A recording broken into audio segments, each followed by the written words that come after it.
Thanks, Kevin. Okay, I'm going to I'm going to dial up my speaking speed. So this isn't how I normally talk. I'm normally a little more chill. Okay, so first I should thank all of these people who have helped out this text thresher piece of software that I'm going to show to you today. But let me motivate this a little bit. As a social scientist, I'm really interested in very complex phenomena, a bunch of different interacting social phenomena at multiple different scales. So one of the things I want to understand is how do police and protester interactions played out? To understand that, I need to look at individual actions, these little white circles. I need to see how they're interlinked within events. Then I need to see how those events are interlinked across time in something like a protest campaign. And I need to understand everything that's happening in the city. And if I want to understand all this very well, I need to be looking at something like, several dozen cities, or in the case of the Occupy movement, 184 different cities, and building models like this. And I want to be able to build those models based on something like newspaper data. So I have 8,000 newspaper articles, and I want to know all this stuff about what the police are doing at a police-initiated event. I want to know all this stuff about what's happening at a protester-initiated event, all these different variables describing what the city's up to, and all these variables describing what's happening on an Occupy camp. A lot of stuff, really complex. The text analysis algorithms that are out there that kind of do some things in an automated way, just can't really find the social concepts that I need to find, specifically not linked the way they need to be linked. And we can mostly trust humans to do this sort of thing because we actually process natural language all the time. You're doing it right now at a slightly higher speed than normal.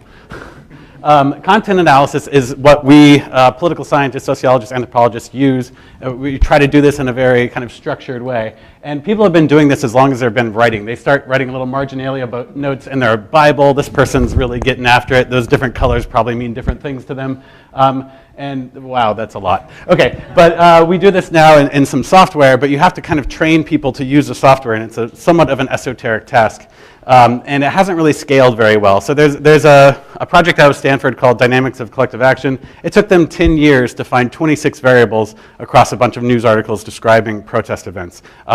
We need to be able to go faster than that. The main bottlenecks are that you're using research assistants who, like me, as undergrads, they learn how to do this stuff, and then after a semester, they're like, cool, I learned something, and then they go play Ultimate Frisbee. So every semester, you're training like a new wave of undergraduate students, and you can only really manage about 10 of them at a time. So we're trying to find a way to get this onto the internet where everyone's doing crowd work through Mechanical Turk and some of these volunteer science centers. So remember, I have all these articles, I have all these different sets of variables depending on what I'm looking at, police-initiated events, protest events, camp information, whatever. So I figured out that we can probably do this in 2 stages. We can think of each of those branches of what we call a coding scheme in the social sciences as a separate coding scheme that applies separately to different bits of a full news article. So I'm looking at a news article describing Seattle. I can tell you right now that blue text is about a police-initiated event. The orange text is about a protester-initiated event. The brick-colored text is about what's going on at the camp, etc. So we had our team go through and highlight at this high level. And the next thing you do is you take just one of those text units that's just describing one sort of thing, like a police-initiated event, and you display it to someone, and then you ask them to do a reading comprehension quiz, just like we all did thousands of times in middle school. And for each answer, you go ahead and highlight the text that justifies your answer. And then you've done the same thing as kind of going through with a highlighter and doing traditional content analysis. So this is all accomplished through Text Thresher, a piece of software that allows a researcher to direct crowds on the internet to do this sort of thing. And I'm going to show you a little bit what that looks like. So live demo gods, please be with me. Here's one that I've just started to highlight already. Are you seeing it the way? Okay, good. So here's one where I can basically highlight, if I click on protester, I can highlight everything that has to do with a protester event. If I click on city, I can highlight what the city's doing.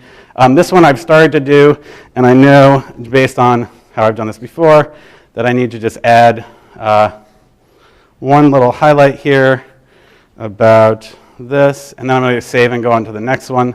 I just want to have some demo data to show you. For this next article, I can see here that, okay, it's describing what protesters are up to.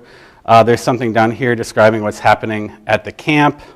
And then there's something down here that's, again, describing what the protesters are up to. And down here at the bottom, there's something about a police event that happened the day before. So what I do is now, I can save all of this. As a researcher, I can get hundreds or thousands of people doing this at this high level, just looking for the main points of what's going on. As a researcher, I take those, I retrieve those tasks, and then what I do in my handy-dandy interface here is I send out a next set of tasks that are going to ask people to do that reading comprehension type thing.